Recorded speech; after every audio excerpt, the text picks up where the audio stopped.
அன்பு நெஞ்சங்களே, இறைவன் நமக்கு தந்த புதிய நாளிலே இறைவனுக்கு நன்றி கூறி இறை வார்த்தையால் நம் வாழ்வை பயனுள்ளதாக மாற்றுவோம்.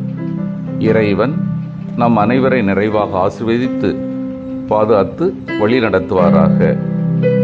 இன்றைய நற்செய்தி வாச சிந்தனை, தடைகளை துணிவோடு எதிர்கொள்வோம். மார்க் நற்செய்தி நூல் பிரிவு 3, இறை சொற்றொடர்கள் 20-21 முடிய. இதன் விளக்கம் அறிவோம். இயேசுவின் பல்வேறு வல்ல செயல்களை கண்டு அவற்றை ஏற்க முடியாமல் காழ்ப்புணர்வு கொண்ட உறவினர்கள் யாராக இருக்க முடியும்? கட்டாயம் அவரை பெற்றெடுத்த தாயும் ஒன்றுவிட்ட உடன்பிறப்புகளும் அல்ல. இல்லையில் அவர்களை குறிப்பிட்டிருப்பார் நற்செய்தியாளர். உறவினர் என சொந்தம் கொண்டாடி இயேசு மதிமயங்கிவிட்டார் என்ற புரளியில் அவரை பிடித்து செல்ல விரும்பியவர்கள் யார்? இவர்கள் இயேசுவின் வீட்டை எடுத்து அக்கம் பக்கத்தில் வாழ்ந்தவர்கள். நமது நாட்டு கிராம பகுதிகள் போன்று தங்களிடையே உறவு கொண்டாடிய மக்கள். அவர்கள் இயேசுவை எதிர்ப்பதற்காகவே காத்து கொண்டிருந்த பரிசேய, மறைநூல் அறிஞர் போன்றவர்களும் அடங்கியிருக்கலாம். ஆகவே இயேசு பிறந்து வளர்ந்த நாசரேத்து கிராமத்திலே நிகழ்ந்த ஒரு நிகழ்ச்சி தான் இது.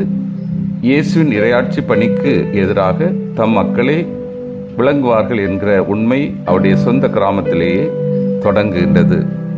அன்பார்ந்தவர்களே, மாணவர் ஒருவர் பள்ளியில் படிக்கின்ற காலத்தில் ஒழுங்காக பள்ளிக்கு சென்று கொண்டிருந்தார். சரியாக படிக்க இயலவில்லை, திறமையை வளர்த்து கொள்ள முடியவில்லை. ஒருவர் அவரை மட்டம் தட்டுகின்றார். மாணவர் சோர்வை சந்தித்தாலும் மனதிலே பல கேள்விகளை எழுப்புகின்றார். என்னால் நன்றாக படிக்க முடியாதா?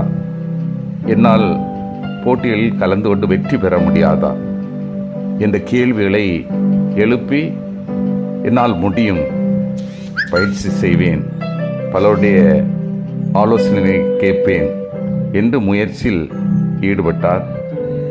மனதிலே உறுதி கொண்டு செயல்பட்டார். கடின பயிற்சினால் பல கலைகளை வளர்த்து கொள்கிறார். இப்பொழுது மகிழ்ச்சியாக திகழ்கிறார். எண்ணற்ற சாதனைகளை படைத்தவராகவும் வாழ்கின்றார். இயேசுவின் பணி சவால் நிறைந்த பணி.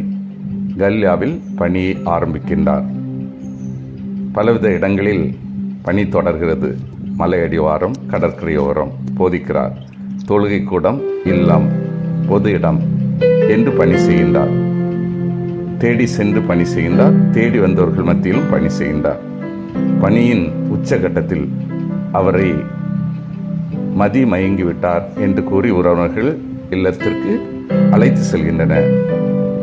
இயேசுவின் பணி வாழ்வில் தடைகள் வெளியிடங்களில் மட்டுமல்ல, பரிசேய தலைமை குருக்களிடமிருந்து மட்டும் வரவில்லை, தனது உறவினரிடமே சொந்த இடத்திலிருந்து வருகின்றன. அதை எதிர்கொள்கின்றார். ஒருபுறம் நம்பிக்கையோடு தேடி வந்தவர்கள் உண்டு, பாராட்டியவர் உண்டு. மறுபுறம் தடைகளை வழங்கியவர்கள் உண்டு. இவற்றின் மத்தியில் துன்பம், இன்பம், வெற்றி, தோல்வி எல்லாவற்றிலும் பணி செய்ய முடியும் என்று அவர் துணிச்சலோடு செயல்படுகின்றார். நமது வாழ்விலும் இத்தகைய துணிச்சல், தடைகளை தாண்டக்கூடிய மனப்பக்குவம் இருத்தல் வேண்டும். இயேசு மதிமயங்கித்தான் போனார் எனலாம். அவருடைய சிந்தனை முழுவதும் கடவுளை பற்றியும் மனிதரின் நலன் பற்றியும் இருந்ததால் தம்மை பற்றி எண்ணுவதற்கு அவருக்கு நேரம் இருக்கவில்லை.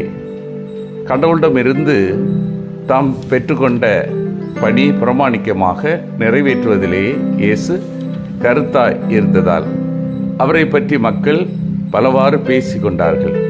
இயேசு கடவுளின் சக்தியால் செயல்பட்டாரா, அழகையின் வல்லமையால் அதிசயங்கள் புரிந்தாரா என்று கேட்கும் அளவுக்கு சில போய்விட்டிருந்தன. கிறிஸ்துவை நம்புவோர் அவருடைய நற்செய்தி தம் உயிர் மூச்சாக மாற்றும்போது கடவுளுக்காக மதிமயங்கி செயல்பட தொடங்குவார்கள்.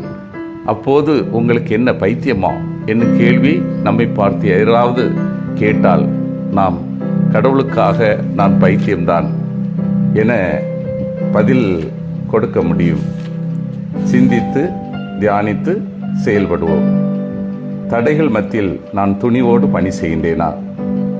இறைபணியானது இன்பம் துன்பம் நிறைந்தது என்று ஏற்று பணி செய்கின்றேனா? பிறர் என்னை தவறாக கருதினாலும் நல்ல செயலால் சான்று வருகின்றேனா? மன்றாடுவோமாக. வல்லம் மிக்க இறைவா, நாங்கள் அனைவரும் தடைகள் மத்தியிலும் துணிச்சலோடு பணி செய்யவும், இறைபணியானது இன்பம் துன்பம் நிறைந்த என்பதை உணர்ந்து பணி செய்யவும், பிறர் எங்களை தவறாக கருதினாலும் நல்ல செயலால் சான்று பகரவும் வரம் தாரும். ஆமீன்.